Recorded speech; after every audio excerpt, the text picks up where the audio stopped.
Here at Center for Spiritual Living, we are working with a global theme for 2022, which is Living Everyday Wonder.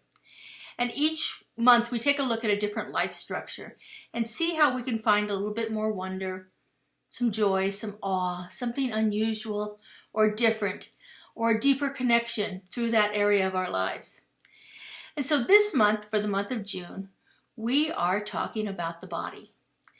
The body as we know it, the physical manifestation of ourselves here on earth. So the title for today's talk is Welcome to the Temple. And today we are beginning to explore that concept of living everyday wonder through this magnificent and divine creation that is our body. So for this month we will be looking at our body from several different points of view and looking at the ideas of body as form from the science of mind perspective. And so as we explore the topics of our 2022 global theme, Living Everyday Wonder, I like to anchor my talks in one of our core beliefs. This month, the principle is taken from one of Ernest Holmes' books. Ernest Holmes was our founder. And this is from the book, Thoughts Are Things.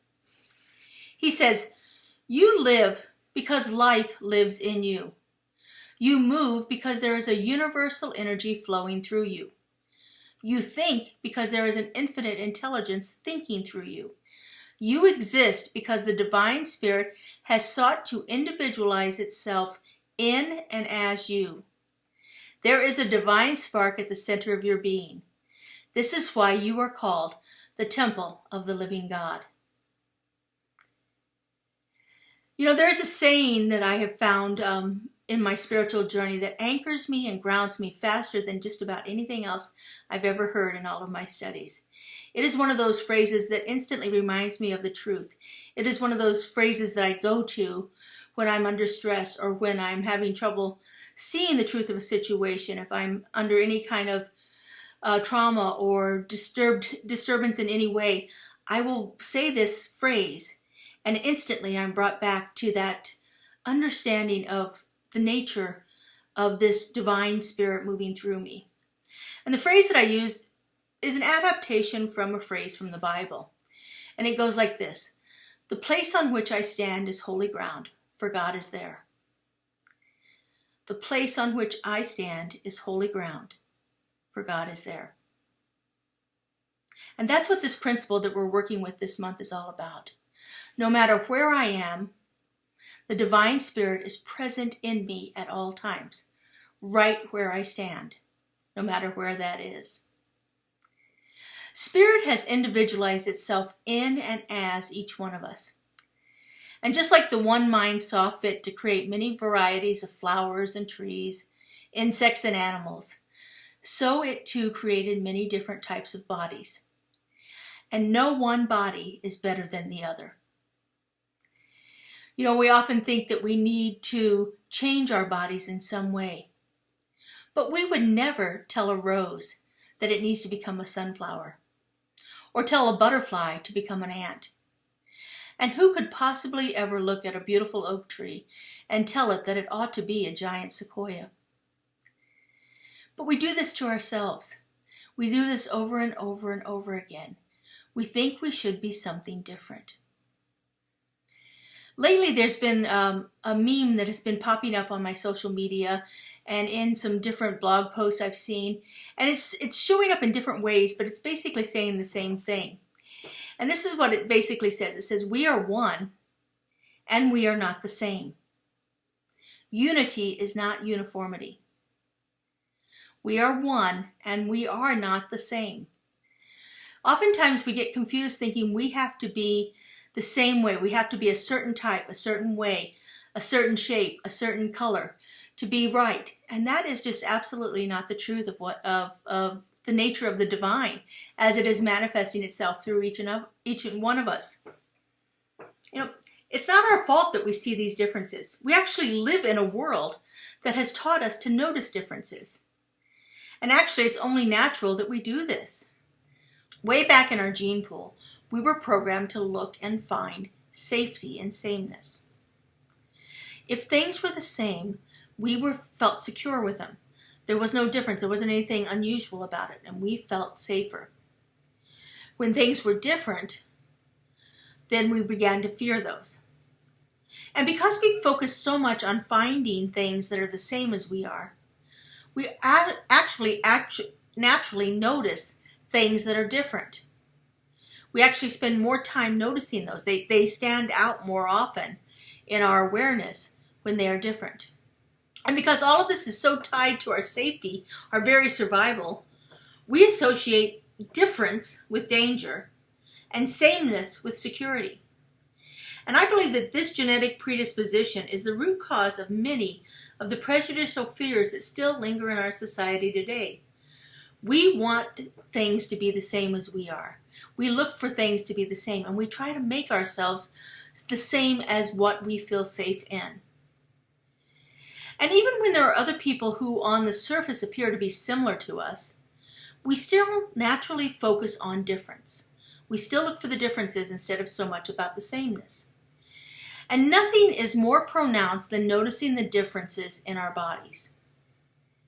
And because we're so focused on the differences in our bodies, we tend to judge them as wrong when they don't look the same as others. Again, difference is dangerous in our old genetic programming. Therefore, different is to be avoided, and different is not acceptable. And then heaped on top of all this genetic programming is all of the modern day marketing, social media, societal indoctrination about what a body should be. We all have an idea of what that perfect body should be. So now not only are we judging ourselves based on being different, we're judging ourselves based on an idealized version of what we think we should be or what we should look like. Most of us have likely grown up with a social messaging that says our bodies are not acceptable for one reason or another. Too fat, too thin, too short, too tall, too brown, too black, too white, too one thing or another. We have an ideal image of how our bodies should look or operate. And in feeding that image, we tell our bodies what it is right now in this moment is not acceptable. We tell our bodies that what we are in this particular moment is not acceptable, that we are too different. And remember, different is dangerous. I've recently been reading a book called The Body is Not an Apology by Sonia Renee Taylor. And in there she says this: no matter how enlightened our ideas, none of us is immune to the social, political, and cultural indoctrinations of body shame. No matter how spiritual we think we are, no matter how far we think we've come on our spiritual journey, none of us is immune to the pressures that are around us constantly. We are swimming in a pool of societal expectations on how we should be. Many of us live in some state of discord within our bodies in one way or another. We are not happy with certain parts of our bodies, or the size of our bodies, or the shape of it, or the lumpy skin in it, or the blemishes that show up on us, or any of the thousands of other things that we think should be something else. One of my favorite authors is Jon Kabat-Zinn, who writes mostly about mindfulness-based stress reduction. He has a program that's called that. You may have heard of it before. And he says this in his book, Full Catastrophe Living. We can be simultaneously completely preoccupied with the appearance of our own body and at the same time completely out of touch with it as well. This goes for our relationship to other people's bodies too. As a society, we seem to be overwhelmingly preoccupied with appearances in general, and appearance of bodies in particular. I think that many of us, myself included, have spent a great deal of our lives in an antagonistic relationship with our bodies. I can't even call it a love-hate relationship, because I'm not thinking there's a lot of love there. For me, literally, for my entire life, my weight has been an issue. And when speaking about it, when dealing with it, I would talk of it in terms of being a fight or a struggle or a battle that I could never win. I have judged myself more harshly than anyone else ever could. I have beaten myself up, thought poorly of myself, engaged in a whole matter of diets designed to create a sense of starvation within my body. I have looked in the mirror and said horrific things to myself about my body. One of my favorite singers is Michael Gott, and he has a song that has a line in it that sticks in my head all the time. Whenever I say these negative things to my mind, this is what comes up for me.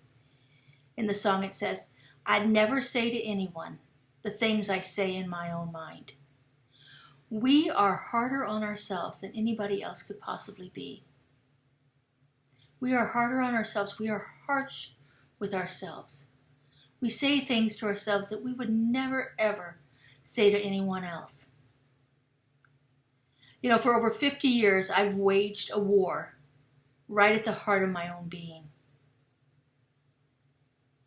The way our bodies look isn't the only thing that causes us struggle and turmoil. Sometimes our war with our bodies is based on how it responds. Perhaps we aren't holding it accountable to unreasonable societal beauty standards. Perhaps we've gotten past that. Perhaps we've gotten past others' judgment of us, or even our own desire to have our bodies look a certain way.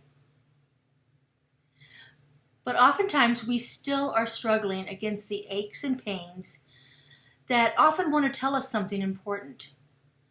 Or we struggle against an illness that has overtaken us and brought us to our knees. Or maybe we're holding on to some unprocessed feeling that has stored itself inside of our body, and it is something that we are unable to let go of, and therefore it has attached itself in a very physical way to us. You know, oftentimes we've used our bodies as a form of protection. But that protection can fail us, and we become injured anyway. We use our bodies as a form of protection in relationships. We use our bodies as a form of protection to stop us from having to do just certain things. We often use our body as a shield against different things that are happening in our lives. And our reaction to this stuff that happens to us, when it does happen, is that we think our bodies should have protected us from it. And when they don't, we turn our anger inward and we rail against the very thing that ought to have protected us in the first place. And we become harder on our bodies. Our bodies are storehouses of all of our life's experiences. The good, the bad, and the oh so very ugly. Our bodies hold it all. And they hold it in different ways for each and every one of us. But by learning to love our bodies as they are, we open ourselves up to the opportunity to heal these and other wounds or traumas that are hiding in our physical selves. By opening up to feeling how the body feels without judging it, we open ourselves to the opportunity to receive insight and wisdom through this miraculous and wondrous thing we call our body. And when we learn to do that for ourselves, as Marianne Williamson says, we automatically give others permission to do the same. We have to begin to open up to a new way of being, and open it up in a way that is non-judgmental, and that is with an open heart that doesn't want to shut it down again. Kimberly Crenshaw is a UCLA professor, a civil rights advocate, and an author. And she wrote this, which resonates with our global vision. She says, to build a world that works for everyone, we must first make a radical decision to love every facet of ourselves.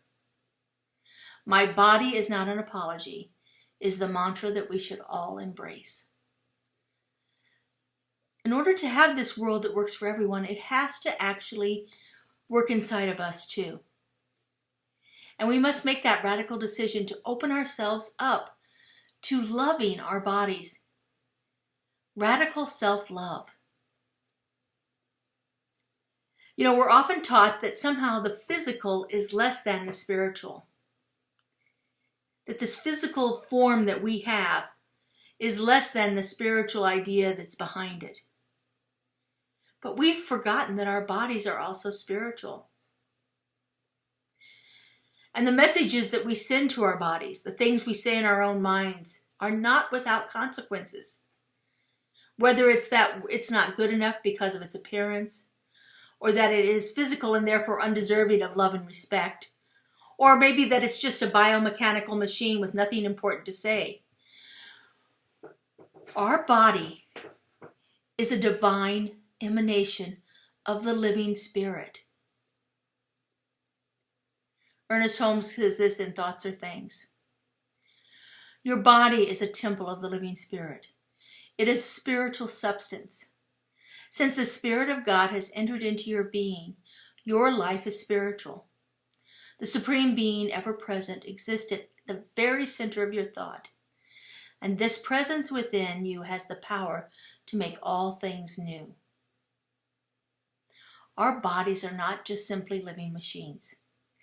They are the temples in which God is able to live, breathe, move, and have its being the way it wants to. Our bodies are responsive to our thoughts, but they are so much more than just vessels for us to drive around in. They are dynamic and creative expressions, and they were brought to us by this living Spirit Almighty. And who are we to say that it wasn't created perfectly in the first place? This divine, loving, creative intelligence brought each and every one of us in this body into existence to do the work of it right here and right now. And who are we to say that God made a mistake and created the wrong kind of body? You know, in addition to being careful about the thoughts that we think about our bodies, we absolutely need to begin to tune into our bodies to find out what messages it has been carrying. The pain or the trauma that we push away with our minds often gets stuck in our body, and the only way to release it is to feel it. Not only is it our pain, but the collective pain and trauma of society is a very real thing and can create masses of people with very real physical anguish. Things do not happen in isolation. When we see tragedy happening in the world, or we feel trauma that happens to a group of people that we identify with, it is a collective trauma. It is a societal trauma, and it should not just be brushed away. We need to begin to look at that and see if that's actually getting stored inside of our being, or if we are keeping it in there and not letting it be released. You know, it is not anti-spiritual to tend to the needs of the body. We advocate the use of medications and medical procedures, seeing doctors and dentists, and having proper nutrition, adequate rest and sleep. All of these things that the collection of living cells that we call our body needs to thrive. We believe in all of it, for we believe it is all God. However, in order to live truly harmoniously with our bodies, we must learn to listen to them. And by listening to them, we will likely find that their discomfort eases. When our bodies no longer have to shout through pain to be heard, they can share with us a deep divine wisdom and intuition. If we are quiet enough that we can hear what our bodies want to tell us over the pain or through the pain, then there is great wisdom there for us. So this week I invite you to sit with this idea that your body is perfect exactly how it is. That your body is a divine tool that is absolutely vibrating with the flow of spirit. If you keep that in your mind, that every time your attention is drawn to your body, remind yourself of that. It is perfect exactly how it is right here and right now. And that your body is a divine tool brought here to be the vessel through which Spirit shows up. How might you move through your life differently each day if you absolutely knew these two things to be true? And how can you work toward becoming friends with your body and listening to this deep voice? Best practice I've found for this, for body awareness, is to use a mindfulness practice. Mindfulness is about being very present in the moment, not judging it as good or bad, not trying to think about past situations where you felt this before, or worrying about the future when what in the world is this going to lead to, but staying absolutely fully present in this moment is what mindfulness is all about. So take some time this week to become mindfully aware of your body. Every day you can select a different part of your body to simply notice throughout the day. Maybe when you wake up in the morning, there's something that's calling your attention to it. Maybe you have a stiff neck. And so throughout the day, just listen to your neck. Listen to it. Ask it a question. What do you want me to know? And listen for a response. More than likely, you will get some kind of intuitive hit about something that can use your attention a little bit. You know, you can get up in the morning and you can, when your feet touch the floor, you can say, how do my feet feel today? Or when you're breathing and you notice your breath, notice what sensations you feel as you breathe. Pay close attention to the different sensations in your body whenever they occur. And listen, what thoughts are coming up? What thoughts do you have about your body? What thoughts do you have about this particular sensation? And what awareness do you get when you listen to it? Spend a little time listening to your body, talking with it, and hearing what it has to tell you. It's a great practice that we can begin to engage in on a daily basis, a moment-by-moment basis of this mindfulness, this being fully present with what is happening in our bodies. I know there's a tendency to feel something and want to shove it away, want to push it away and not have to deal with it. But begin to become mindful with it and sit with it. Ask it what it wants to know, what it wants you to know. Ask it what it has to tell you. And listen, just sitting quietly and peacefully without going into the whole fear and judgment thing about it. And listen and see what is your body is wanting to tell you. It is a great practice that you can do at any time, any place. All right, let's take this into spiritual mind treatment, our form of affirmative prayer. Take a moment here and just turn within.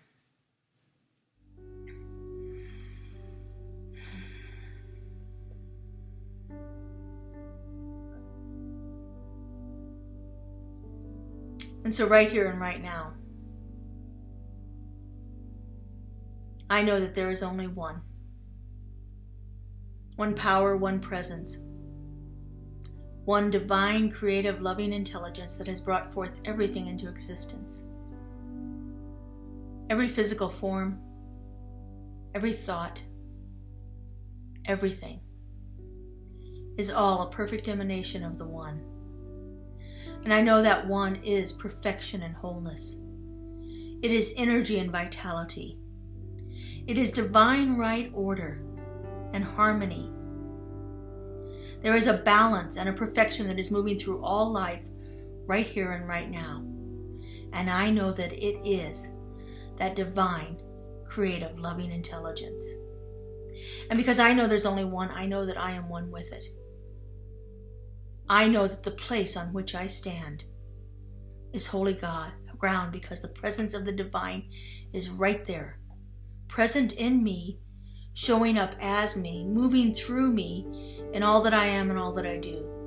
And as I know this is true for me, I know this is true for each and every one of us. For I know that we are all that perfect, divine, unique emanation of Spirit here on earth, endowed with all that Spirit is.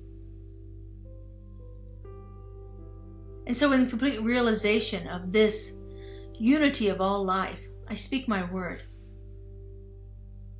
I know that each one of us has been given the right and perfect body for us to exist in this time and this place in this way. For I know that this body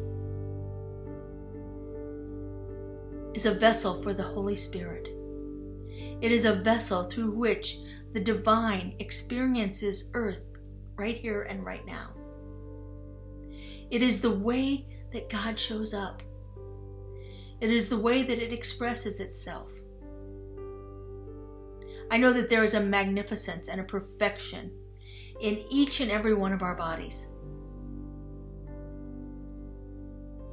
I know that there are no mistakes in God.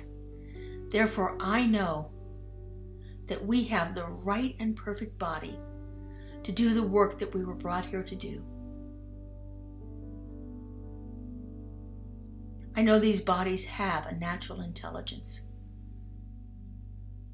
a divine spark of creativity that is always manifesting itself as health and wholeness, that knows exactly how to heal itself from any situation.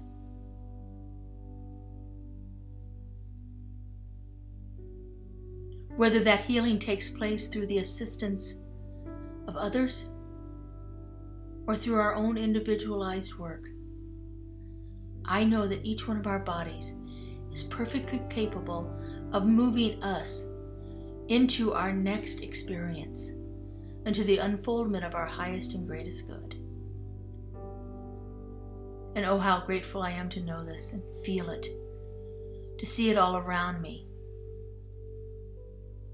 And I just simply release this prayer into the law, into that aspect of the divine that is always creating,